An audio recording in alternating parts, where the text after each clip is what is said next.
Assalamualaikum warahmatullahi wabarakatuh. Selamat pagi semuanya. Kami dari kelompok 1 ingin mempresentasikan hasil kerja kelompok kami yang berjudul Logika.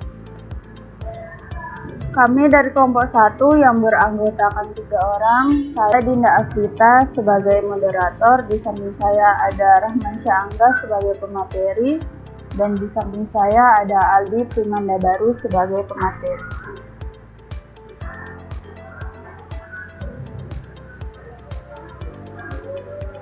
Materi yang akan kami bahas ada 10.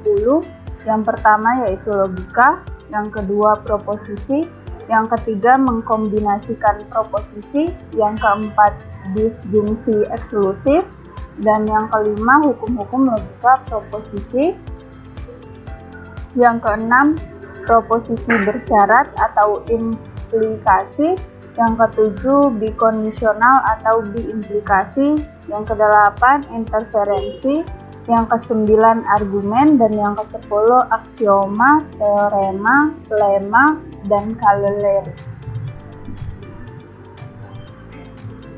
Materi logika yang akan dibacakan oleh saya sendiri. Di dalam matematika, hukum-hukum logika menspesifikasikan makna pernyataan matematis. Hukum-hukum logika tersebut membantu kita untuk membedakan antara argumen yang valid dan tidak. Logika juga digunakan untuk membuktikan teorema-teorema di dalam matematika. Logika pertama kali juga dikembangkan oleh filsuf Yunani Aristoteles sekitar 2300 tahun yang lalu. Saat ini, logika mempunyai aplikasi yang luas di dalam ilmu komputer, misalnya dalam bidang pemrograman, analisis kebenaran algoritma, kecerdasan buatan atau artificial intelligence, perancangan komputer, dan sebagainya. Penjelasan singkatnya, logika matematika adalah aturan berpikir atau landasan tentang bagaimana cara kita mengambil kesimpulan. Pertimbangan akal pikiran yang kita gunakan untuk menarik kesimpulan bukan hanya didasarkan pada logika alamiah, namun juga logika ilmiah. Nah, logika ilmiah ini bisa kita pelajari melalui materi logika matematika. Materi yang kedua yaitu proposisi. Proposisi adalah suatu pernyataan yang mempunyai dua kemungkinan nilai kebenaran, yaitu benar atau salah, tetapi tidak mungkin keduanya lebih dari satu. Logika matematika sangat dekat kaitannya dengan pernyataan dan penarikan kesimpulan. Itulah sebabnya, saat belajar materi ini, kamu harus tahu apa yang disebut proposisi. Perangkai dasar proposisi. Ada 5 perangkai dasar proposisi dalam logika matematika. Antara lain ingkaran atau negasi, konjungsi, disjungsi, implikasi, dan biimplikasi. Yang pertama adalah ingkaran atau negasi.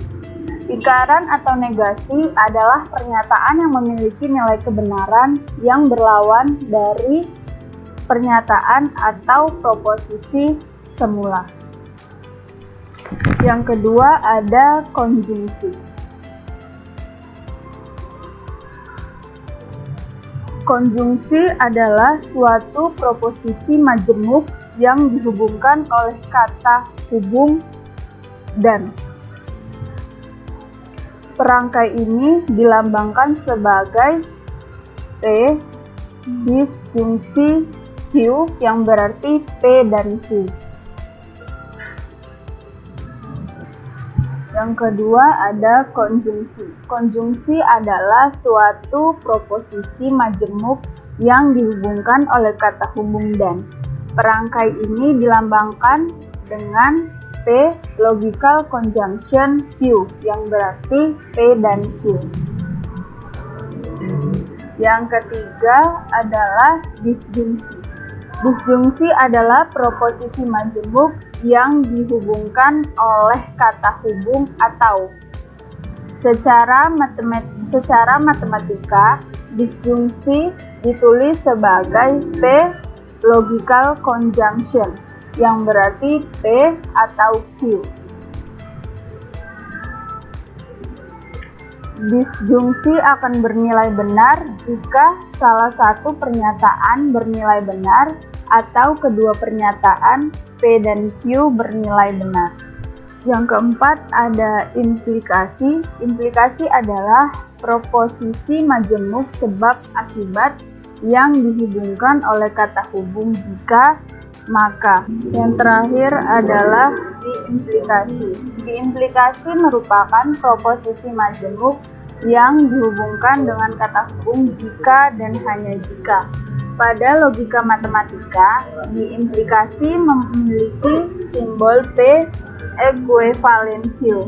Suatu proposisi bernilai benar selama bila mana memiliki nilai kebenaran yang sama. Materi yang ketiga yaitu mengkombinasikan proposisi. Kita dapat membentuk proposisi baru dengan cara mengkombinasikan satu atau lebih proposisi.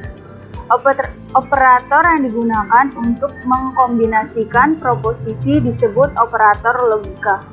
Operator logika dasar yang digunakan adalah dan atau and, atau or, dan tidak atau not. Dua operator pertama dinamakan operator biner karena operator tersebut mengoperasikan dua buah proposisi, sedangkan operator ketiga dinamakan operator AND karena ia hanya membutuhkan satu buah proposisi.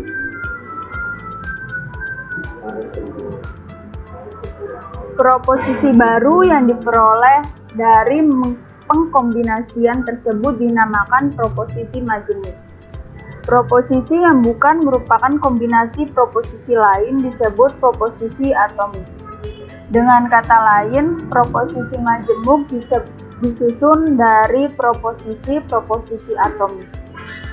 Metode pengkombinasian proposisi dibahas oleh matematikawan Inggris yang bernama George Boole pada tahun 1854 di dalam bukunya yang terkenal dengan The Laws of Touch.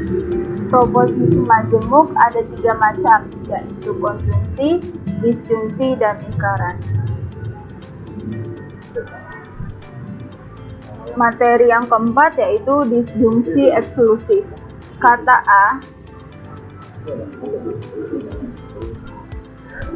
atau or dalam operasi logika digunakan dalam dua cara. Cara pertama, atau digunakan secara inklusif atau inklusif or, yaitu dalam bentuk P atau Q atau keduanya. Artinya, disjungsi dengan operator atau bernilai benar jika salah satu dari proposisi atomiknya benar atau keduanya benar. Operator atau yang sudah kita bahas pada contoh-contoh di atas adalah yang dari jenis inklusif ini. Sebagai contoh, pernyataan tenaga IT yang dibutuhkan harus menguasai bahasa C++ atau Java. Diartikan bahwa tenaga IT atau information technology yang diterima harus mempunyai kemampuan penguasaan salah satu dari bahasa Java atau bahasa C++ atau keduanya. Cara kedua, atau digunakan secara eksklusif atau eksklusif or, yaitu dalam bentuk P atau Q tetapi bukan keduanya. Artinya, disjungsi P dengan Q bernilai benar hanya jika salah satu proposisi atomiknya benar atau tapi bukan keduanya. Sebagai contoh, pada sebuah ajang perlombaan pemenang dijanjikan mendapatkan hadiah. Hadiahnya adalah sebuah pesawat televisi 20 inci. Jika pemenang tidak menginginkan membawa TV, panitia menggantikannya dengan senilai uang. Proposisi untuk masalah ini ditulis sebagai berikut. Pemenang lomba mendapat hadiah berupa TV atau uang. Yang kelima adalah hukum-hukum logika proposisi yang akan dibacakan oleh teman saya, Rahmansyah Angga. Kepada Rahmansyah Angga saya persilahkan. Saya akan melanjutkan materi selanjutnya, yaitu hukum-hukum logika proposisi. Yang pertama, hukum identitas. Adapun rumusnya itu P dan F menghasilkan P. Yang kedua, P atau T menghasilkan P. Hukum nol atau dominasi. Pertama, P atau F menghasilkan F. Yang kedua, P dan T menghasilkan T. Ketiga, hukum negasi. P dan menghasilkan T. Yang kedua, P atau ekuivalen P menghasilkan F. Idempotent. Yang pertama, P atau P menghasilkan P. Yang kedua, P dan P menghasilkan P. Hukum involusi atau negasi ganda. Ekuivalen P menghasilkan P. Hukum-hukum penyerapan absorpsi. Yang pertama, P dan P atau Q menghasilkan P. Yang kedua, P atau P dan Q menghasilkan P. Hukum komutatif. Yang pertama, P dan Q menghasilkan Q dan P. Yang kedua, P atau Q menghasilkan Q atau P. Hukum asosiatif. Yang pertama, P dan Q dan R menghasilkan P dan Q dan R. Yang kedua, P atau Q atau R menghasilkan P atau Q atau R. Hukum distributif. Yang pertama, P dan Q atau R menghasilkan P atau Q dan P atau R.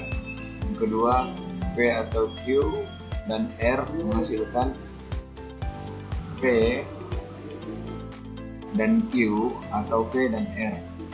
Dan yang terakhir, hukum De Morgan. Yang pertama, ekuivalen P atau Q menghasilkan ekuivalen P dan ekuivalen Q. Yang kedua, ekuivalen P atau Q menghasilkan ekuivalen P dan ekuivalen Q. Definisi. Hukum logika adalah pernyataan majemuk yang selalu benar, terlepas dari nilai kebenaran dari pernyataan komponennya. Komponen yang dimaksud adalah objek-objek dalam matematika. Hukum operasi logika adalah hukum logika yang dilengkapi dengan operasi logika. Astaga. Belum bilang. Hukum operasi logika adalah hukum logika yang dilengkapi dengan operasi logika. 5 macam operasi logika. Yang pertama, negasi, disimbolkan ekuivalen. Yang kedua, konjungsi, disimbolkan atau.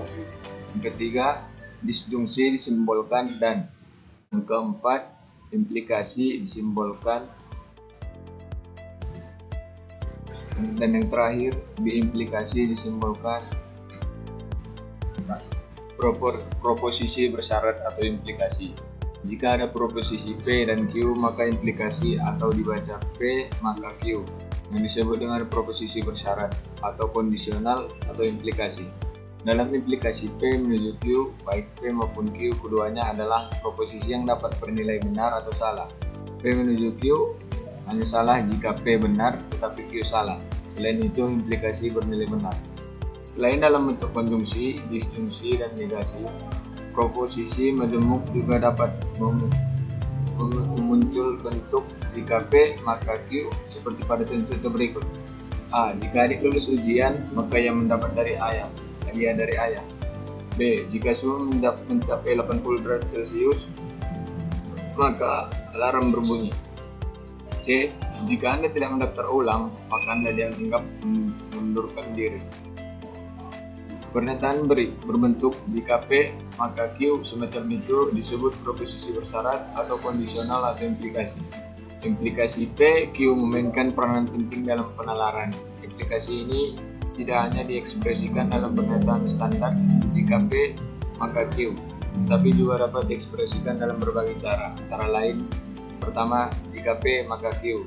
Kedua, jika P, Q. Ketiga, P mengakibatkan Q. Keempat, Q jika P.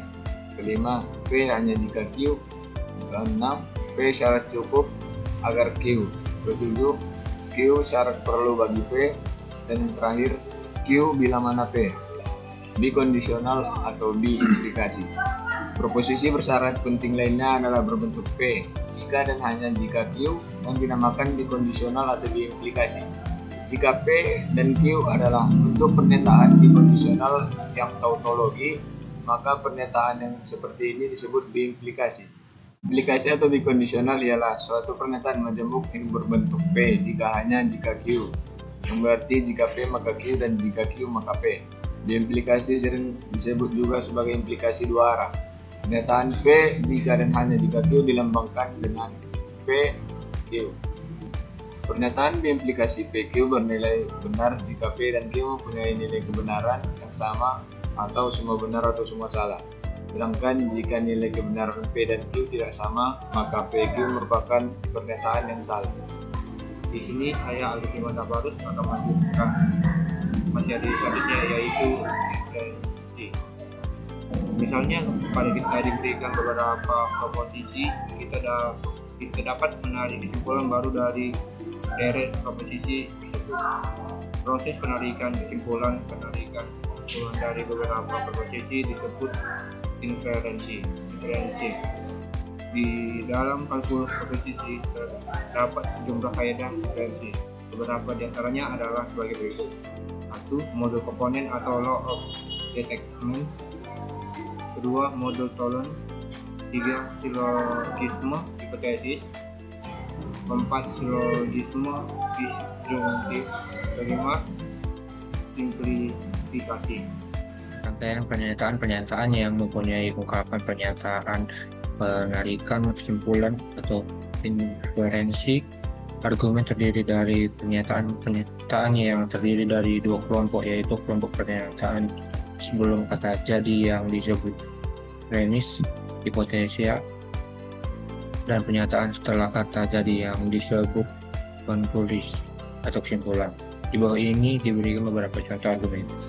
1. Semua bilangan genap habis dibagi 2. 10 adalah bilangan genap, jadi 10 habis dibagi 2. 2. Jika malam hari turun hujan, maka lapangan bola akan basah. Premis. Ternyata malam hari turun hujan. Premis. Jadi lapangan bola basah. Konklusi. Aksioma, teorema, lemma, korelasi. Di dalam matematika maupun ilmu komputer, kita sering menemukan kata-kata seperti aksioma, teorema, lemma, dan korelasi. 1. Aksioma adalah proposisi yang diasumsikan benar. Aksioma tidak memerlukan pembuktian kebenaran. 2. Teorema adalah proposisi yang sudah benar berbentuk khusus dari teorema dalam lemma dan korelasi. 3. Lemma adalah teorema sederhana yang digunakan dalam pembentukan teorema lain. Lemma biasanya tidak menarik, namun berguna pada pembuktian proposisi yang lebih kompleks. 4. Korelasi adalah teorema yang dapat dibentuk langsung dari teorema yang telah dibuktikan, atau dapat dikatakan korelasi adalah teorema yang mengikuti dari teorema lain. Sekian pemaparan materi yang bisa kami sampaikan. Kami mohon maaf jika ada kesalahan dan kekurangan. Assalamualaikum warahmatullahi wabarakatuh.